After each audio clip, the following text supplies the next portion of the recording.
হিমন্ত বিশ্বৰ আঙুলিৰ ঠাৰত নাছে কংগ্ৰেছ। এতিয়াও হিমন্ত বিশ্ব শৰ্মাৰ আঙুলিৰ ঠাৰত AICC নাছে। এতিয়াও হিমন্ত বিশ্ব শৰ্মাৰ আঙুলিৰ ঠাৰত AICC নাছে। মাত্ৰ ৩ ছেকেণ্ডৰ এটা অভিযোগ, কেৱল অসমে নহয় ৰাষ্ট্ৰীয় ৰাজনীতিটো কঁপনি তুলিব পৰা এটা অভিযোগ। বিজেপি নেতাই নচুৱাইছে কংগ্ৰেছক, নাম হিমন্ত বিশ্ব শৰ্মা। যিমানে নিজে নাচিছে তাতোকৈ যেন বেছি নচুৱাইছে বিৰোধীক, মুকলি অভিযোগ AIUDFৰ বিধায়ক আমিনুল ইছলামৰ। কংগ্ৰেছ AIUDFৰ মাজত যেন গোপন নিৰ্বাচন কেন্দ্ৰিক বুজাবুজি, মুকলি কৈ ক'লে বিধায়ক আমিনুলে।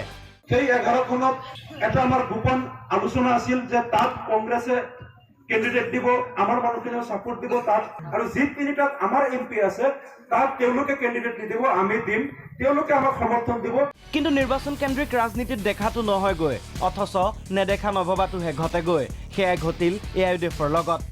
AIUDFে ত্যাগ কৰিলে, কংগ্ৰেছে বেইমানি কৰিলে। সব চেক্ৰিফাইচ আমি কৰিলো। নমিনেশ্যন 25 তাৰিখ লাষ্ট ডেট গ'ল, তেতিয়ালৈকে তেওঁলোক ঠিকেই আছিল। 26 তাৰিখ সেইফালে আমাৰ কেণ্ডিডেট দিয়াৰ লাষ্ট ডেট পাৰ হৈ গ'ল, তাৰপিছত কৈছে আমি ইয়াতো কেণ্ডিডেট দিম, এক বেইমানি কৰি দিলে। আৰু কংগ্ৰেছে AIUDFক কৰা এনে বেইমানিৰ নেপথ্যতে আছে বিজেপি নেতা হিমন্ত বিশ্ব শৰ্মাৰ চিত্ৰনাট্য। কংগ্ৰেছত নিজৰ মানুহ ডিচিশ্যন মেকাৰ পৰ্যায়ত সংস্থাপন কৰিহে বিজেপিত যোগ দিয়া বুলি মুকলি অভিযোগ আমিনুল ইছলামৰ। AICCত আছে হিমন্ত বিশ্বৰ অনুগত।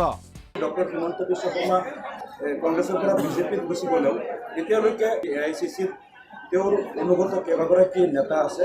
এতিয়াও হিমন্ত বিশ্ব শৰ্মাৰ আঙুলিৰ ঠাৰত AICC নাছে। এতিয়াও হিমন্ত বিশ্ব শৰ্মাৰ আঙুলিৰ ঠাৰত AICC নাছে।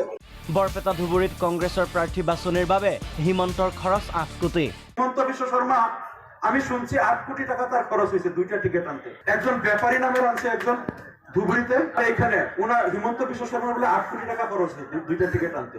ইটোৰ পিছত সিটোকৈ মুকলি অভিযোগ আমিনুল ইছলামৰ। কাষত বৰপেটাৰ AIUDFৰ প্ৰাৰ্থী ডক্টৰ হাফিজ ৰফিকুল ইছলাম। কংগ্ৰেছেও জানে দলত আছে হিমন্তৰ গুপ্তচৰ। কেইদিনমান আগতে তৰুণ গগৈ ডাঙৰীয়াই এটা প্ৰেছ মিটত কৈছিল যে কংগ্ৰেছত এতিয়াও বিজেপিৰ বি টিম আছে। কেইদিনমান আগতে তৰুণ গগৈ ডাঙৰীয়াই এটা প্ৰেছ মিটত কৈছিল যে কংগ্ৰেছত এতিয়াও বিজেপিৰ বি টিম আছে। কলগাছিয়াত বিজেপি আৰু হিমন্ত বিশ্ব শৰ্মাৰ বিৰুদ্ধে গুৰুতৰ অভিযোগ উত্থাপন কৰি দলৰ বৰপেটাৰ প্ৰাৰ্থীজনৰ হৈ প্ৰচাৰ চলালে আমিনুল ইছলামে। কলগাছিয়াৰ পৰা জাহিদুল ইছলাম, প্ৰাগ নিউজ।